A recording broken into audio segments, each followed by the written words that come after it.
앞뒤 좌우에 계신 분들에게 이렇게 또 선포하고 인사하겠습니다. 행복하십시오. 성령 충만하십시오. 이렇게 선포해 주십시오. 행복하십시오. 성령 충만하십시오. 네.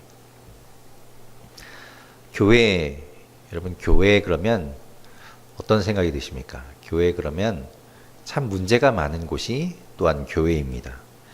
제가 이제 이런 말씀을 자꾸 드리면 도대체 자기는 얼마나 바르게 살길래, 자기는 도대체 얼마나 깨끗하길래 맨날 교회를 지적하고 교회에 문제 있다고 지적을 해대냐라고 생각하시는 분들이 계실 겁니다. 네, 맞습니다. 저 역시 많은 문제들을 가지고 있습니다. 그런데 왜 자꾸 제가 교회를 지적하고 교회의 문제를 이야기하는가? 문제를 알아야, 문제를 파악해야 답을 알 수 있기 때문에 그렇습니다. 그래서 문제를 파악하기 위해서 교회의 문제가 무엇인가, 그리고 그 문제를 해결하기 위해서 계속해서 말씀을 나누고 있는 겁니다. 여러분 생각해 보십시오. 학생들은 떠올리기 싫겠지만 시험을 생각해 보십시오. 시험에는 한 과목당 여러 문제들이 있습니다. 한 가지 답만 가지고 있다면, 한 가지 공식만 가지고 있다면 한 문제밖에 풀 수가 없지요. 문제마다 그 문제를 파악하고 그 문제를 분석하고 그 문제에 맞는 답을 찾을 수 있어야 되는 겁니다.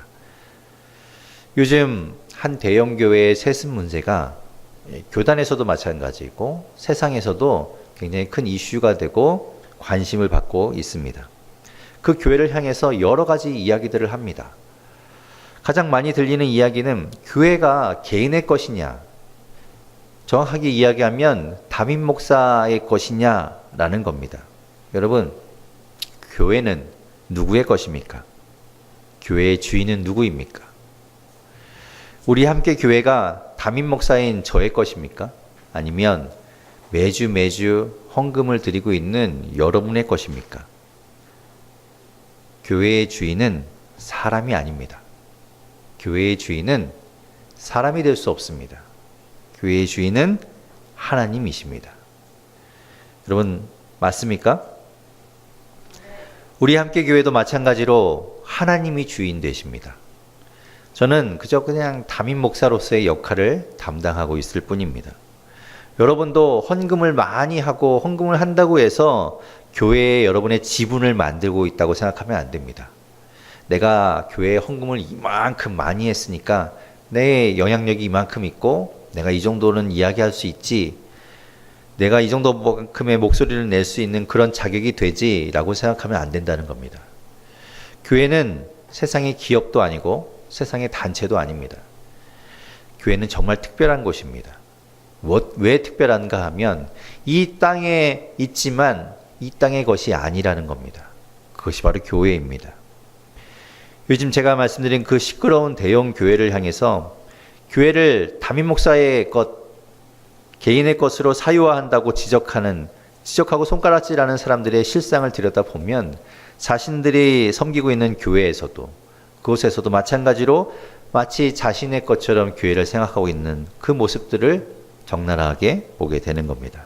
겉으로 드러난 현상만 다를 뿐이죠. 세습만 아닐 뿐입니다. 저도 그 문제에서는 자유로울 수 없습니다. 저 또한 우리 교회를 제 것으로 여기고 사유화하기 쉽다라는 겁니다. 그러니 여러분은 저를 잘 지켜보셔야 됩니다.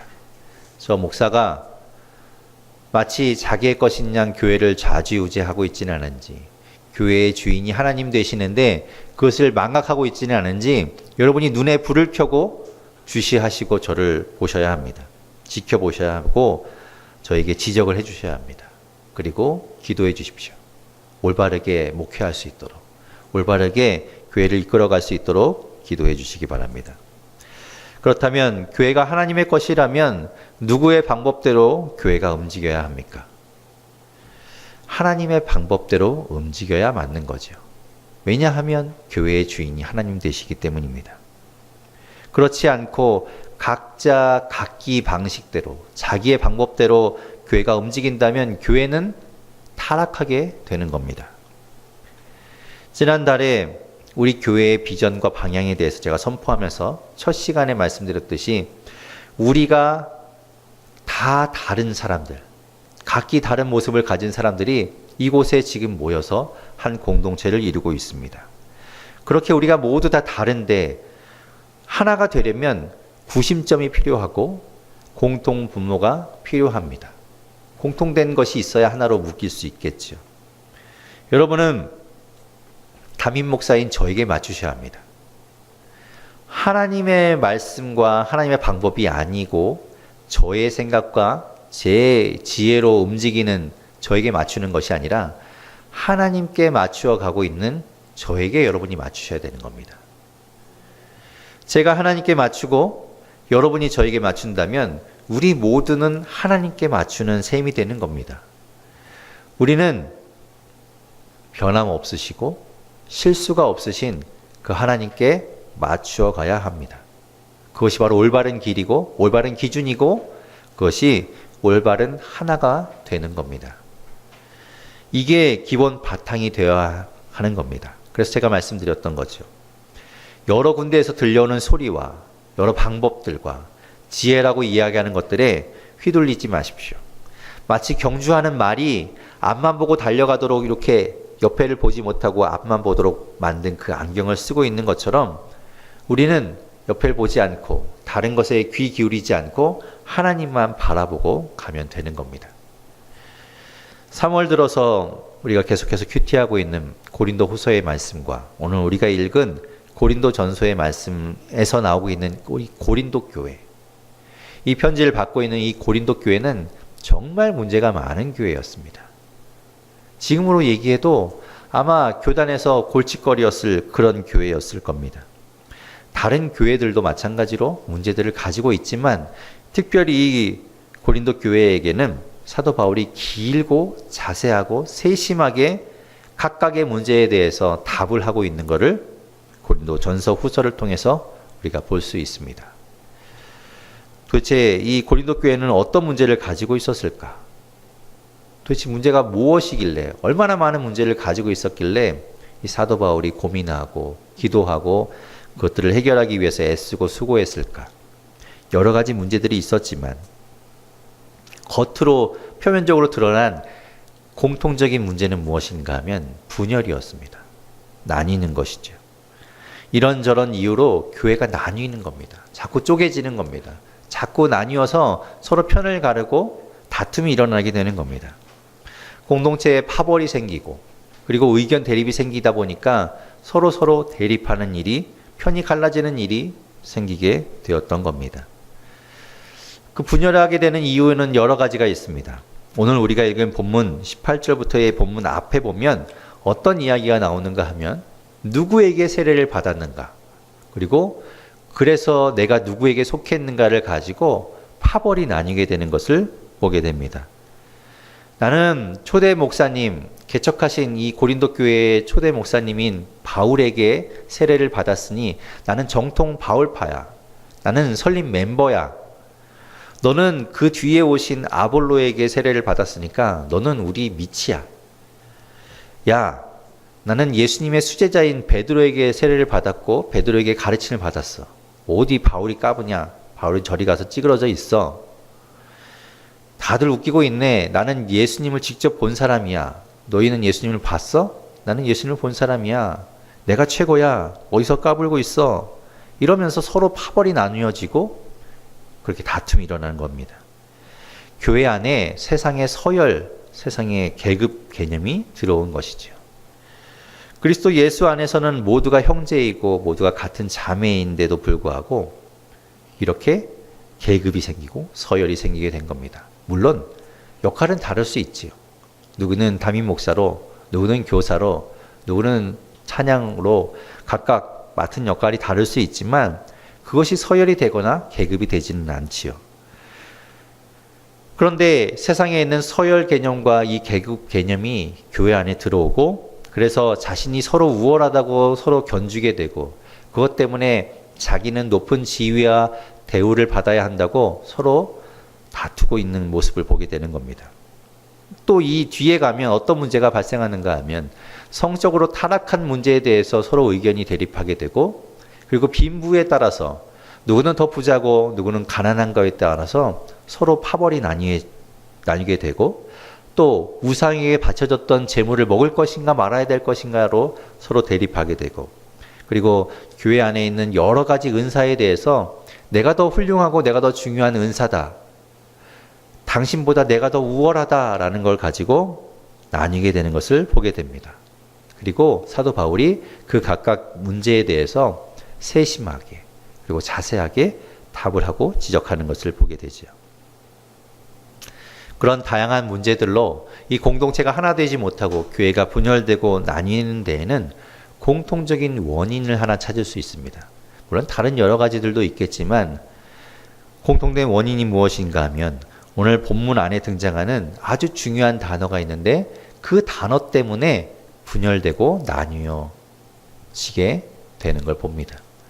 그 중요한 단어가 무엇인가 하면 바로 세상의 지혜입니다. 세상의 지혜가 교회 안에 들어오게 되고, 그것을 가지고 서로 판단하게 되고, 그것을 가지고 운영하려고 하다 보니까 문제가 생기고 곳곳에서 사고가 터지게 되는 것이죠. 세상의 지혜, 좋은 것이지만 그것이 교회 안에 가지고 들어왔을 때 문제가 생기게 되는 겁니다. 처음에 이야기한 대로 교회는 누구의 것이라고요? 교회는 하나님의 것입니다. 그러니 하나님의 방법대로 움직여 가야 되고 하나님의 방법대로 운행되어야 됩니다.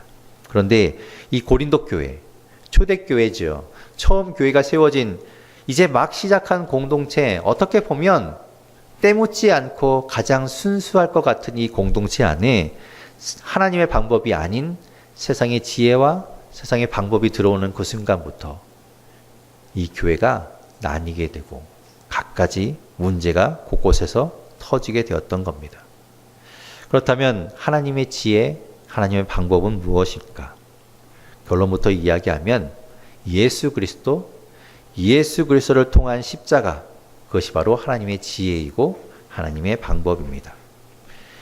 사도 바울이 오늘 본문 앞에서 실컷 그 파벌 이야기를 하고 막 그것에 대해서 지적하고 혼을 내다가 갑자기 하나님의 지혜, 하나님의 능력, 예수 그리스도 그 십자가를 말하는 것은 하나님의 방법이 무엇인지를 다시금 깨달으라는 겁니다.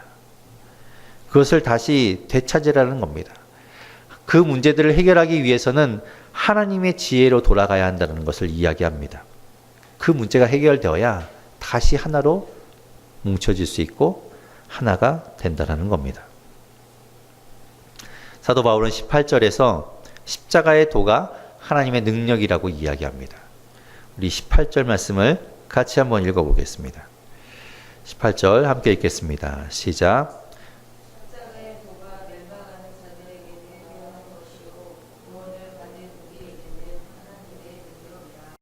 아멘. 예수 그리스도를 거부하고 스스로 멸망의 길을 선택해서 그 길로 가는 사람들에게는 예수 그리스도, 이 십자가의 사건이 정말 어리석은 것이고 미련한 것으로 그들에게 다가가는 겁니다. 왜냐하면 그들이 납득할 수 있는 방법이 아니기 때문에 그렇죠. 그들은 어떤 것을 구하고 어떤 것을 원하고 어떤 것을 찾고 있는가? 22절, 23절은 이렇게 이야기합니다. 우리 22절, 23절도 같이 한번 읽어보겠습니다. 시작. 유대인은 표적을 구하고 헬라인은 지혜를 찾으나 우리는 십자가에 못 박힌 그리스도를 전하니 유대인에게는 거리끼는 것이요 이방인에게는 미련한 것이로되. 하나님의 택하신 백성이라고 선민이라고 자부했던 이 유대인들은 오실 메시아에 대한 소망으로 가득 차 있었습니다. 로마의 압제 가운데 있던 이들에게 메시아가 오셔서 그들을 구원해 주실 것이다라는 소망 가운데 있었습니다. 그러니 자신들을 구원한 메시아가 오신다면 당연히 다윗보다 더 훌륭하고 위대한 분일 것이고 솔로몬보다도 더 대단할 것이라는 그런 기대를 가지고 있었던 것이죠. 그래서 자신들이 인정할 수 있는, 누가 봐도 메시아구나 라고 인정할 수 있는 그 메시아, 그분이 오시기를 기다리고 있었던 겁니다. 그런데 그들에게 오신 메시아는 어떻습니까?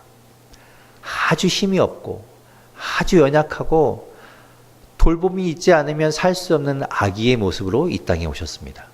그리고 아주 보잘것없는 그 동물의 먹이통인 구유에 누우셨습니다. 그리고 초라하고 보잘것없는 아주 힘없는 어린 나귀를 타고 예루살렘에 입성하셨습니다. 그리고 무엇보다도 이 유대인들이 저주의 상징으로 여기는 나무 사형틀, 나무 십자가에 정말 형편없는 모습으로, 부끄러운 모습으로 사형당하신 분이 예수님입니다. 그러니 그 예수님을 도저히 하나님의 아들 메시아라고 인정할 수 없었던 겁니다. 헬라인은 어떻습니까? 고대 그리스인인 이 헬라인들은 토론하기를 좋아했습니다. 논쟁하기를 좋아했습니다. 지식이 최고의 가치라고 여겼습니다. 그래서 지혜자를 최고의 스승으로 여겼던 사람들이 헬라인이었습니다. 스스로 오랜 고행과 수행으로 깨달음을 얻고 그들이 발견한 그 지식이 그 깊이가 얼마만큼 되는가, 그 풍성함이 얼만큼인가를 가지고 스스로 높다고 이야기하고 그리고 그 진리를 찾아가는 여정 자체를 즐기던 사람들이 이 헬라인이었습니다.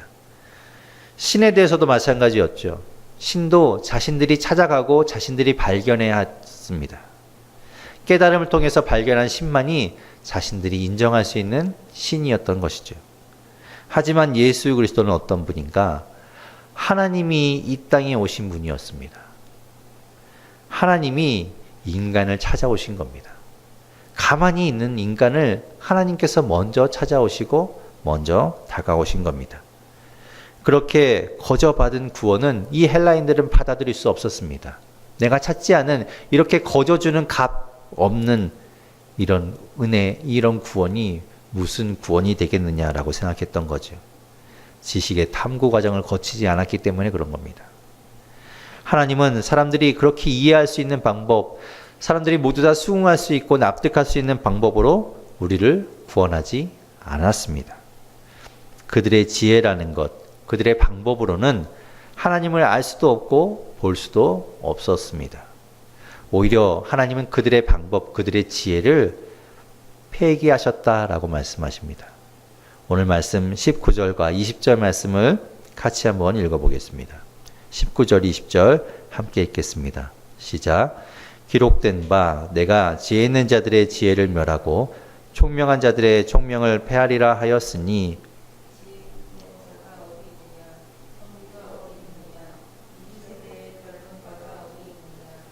하나님께서 이 세상의 지혜를 미련하게 하신 것이 아니냐. 아멘. 하나님께서 이 세상의 지혜라는 것을, 이 세상의 방법이라는 것을 폐해버리셨다, 폐기해버리셨다라고 이야기합니다. 오늘날도 마찬가지입니다. 우리는 더 많은 지식과 더 많은 정보에 노출되어 있고 각자의 소견이 옳다고 그것을 인정받고 그것을 침해당하지 않는 그런 시대를 살고 있습니다. 우리를 향하신 그 하나님의 구원을 인정하지 않습니다. 자신이 최고로 여기는 그 가치가 자신에게 구원을 준다라고 생각하고 있는 그런 시대를 우리가 살고 있습니다. 복음도 새롭게 해석하려고 합니다. 그러한 행위는 처음 교회가 시작되었을 때부터 계속 행해져 왔습니다. 이단이 복음을 변질시키죠. 그런데 이단만 정죄해야 합니까? 이단은 당연히 정죄받아야 하지만 우리 스스로도 복음에 대해서 다른 것들을 더하고 이 복음을 왜곡시킨다면 우리 또한 정죄받아야 하는 겁니다. 복음은 오직 예수 그리스도를 통해서 예수 그리스도께서 십자가에 달리심으로 인해서 그 사실을 믿는 것만으로 우리가 구원을 얻는 것입니다. 21절에 하나님의 계획을 이렇게 말씀하고 있습니다. 21절도 같이 한번 읽어보겠습니다. 시작.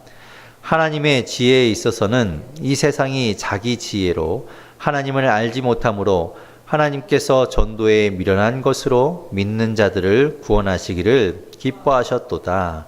아멘. 여기서 말씀하고 있는 이 전도라는 것은 십자가에 못 박힌 예수 그리스도를 전하는 것, 그 예수 그리스도에 대한 메시지, 그 메시지를 선포하고 설교하는 것을 말합니다. 하나님께서는 스스로의 깨달음과 어떤 초자연적인 현상에 의해서 구원의 길을 여시지 않았습니다. 공동번역 성경에서는 21절을 이렇게 번역합니다. 제가 읽어보겠습니다. 세상이 자기 지혜로는 하나님을 알 수 없습니다. 이것이 하나님의 지혜로운 경륜입니다. 그래서 하나님께서는 우리가 전하는 소위 어리석다는 그 복음을 통해서 믿는 사람들을 구원하시기로 작정하셨습니다. 아멘. 하나님은 예수 그리스도 그 복음을 통해서 그 말씀을 전해진 그것을 통해서 사람들을 구원하시기로, 사람들에게 구원을 베푸시기로 작정하신 겁니다. 오늘날 교회까지도 그렇습니다. 시대가 변했다고 말하죠. 새로운 방법, 뭔가 좀 다른 방법을 찾아야 한다고 이야기합니다. 저 또한 그렇게 생각했습니다. 하나님을 믿고 하나님의 방법을 의지하고 하나님이 일하실 것을 우리가 바라보고 기대하지만 그것만 해서는 안 된다고 생각했습니다. 그것은 좀 어리석다라고 이야기했죠. 새로운 길을 찾아야 한다고. 이제는 시대가 달라졌으니 새로운 방법을 모색해야 한다고 생각했습니다. 그래서 사람들이 좀 혹할 만한, 사람들이 관심을 끌 만한 무언가를 마련해야 한다고, 준비해야 한다고 생각했습니다. 하지만 참된 방법이라는 것은, 참된 지혜라는 것은 하나님께 있고 오직 그 참된 지혜는 예수 그리스도 뿐임을 믿습니다. 24절에 이렇게 말씀합니다. 24절 같이 한번 읽어보겠습니다. 시작. 오직 부르심을 받은 자들에게는 유대인이나 헬라인이나 그리스도는 하나님의 능력이요 하나님의 지혜니라. 아멘. 오직 그리스도만이 하나님의 능력이요 하나님의 지혜입니다. 이제 우리는 미련해 보이는 그 방법을 따라갈 것입니다. 주님만 선포할 겁니다. 복음을 전할 겁니다. 그리고 우리의 지혜를 그 가운데 더하지 않을 겁니다. 마치 우리의 지혜가 하나님의 지혜보다 더 높은 것처럼 자만하거나 교만하지 않고 오직 하나님을 인정하고 하나님의 방법을 따라갈 겁니다. 우리가 하나님보다 앞설 수 없고 하나님보다 나을 수 없습니다. 마지막으로 25절에 이렇게 이야기하고 있습니다. 우리 25절 말씀 같이 읽어보겠습니다. 시작. 하나님의 어리석음이 사람보다 지혜롭고 하나님의 약하심이 사람보다 강하니라. 아멘. 하나님의 어리석음이 사람의 지혜보다 더 지혜롭고 하나님의 약하시다고 해도 사람의 강함보다 더 강하신 분입니다. 사순절 우리는 주님을 묵상하고 있습니다. 하나님의 지혜, 하나님의 능력, 하나님의 방법 대신 예수 그리스도를 묵상하면서 우리의 지혜와 우리의 방법을 내려놓을 수 있기를 바랍니다. 그걸 포기할 수 있기를 바랍니다. 세상의 소리에 속지 마십시오. 거기에 현혹되지 마십시오. 하나님은 하나님이고 나는 나일 뿐이지. 하나님께 기도하고 하나님을 의지한다고 하지만 그건 그거고 현실은 다르잖아. 현실은 다른 것이니까 그렇게 하면 안 돼. 라는 그런 소리에 속지 마십시오. 흔들리지 마십시오. 우리의 어리석음을 인정해야 합니다. 우리의 약함을 인정해야 합니다. 하나님은 우리보다 지혜로우신 분이고 우리보다 강하신 분입니다. 하나님이 우리의 주인 되신다면 우리는 하나님의 방법대로 일해야 하고 하나님의 방법대로 살아가야 합니다. 우리 그것을 붙들고 하나님과 함께 하나님의 방법대로 살아가는 우리 모두가 될 수 있기를 바라고 우리 함께 교회가 될 수 있기를 주님의 이름으로 축원합니다.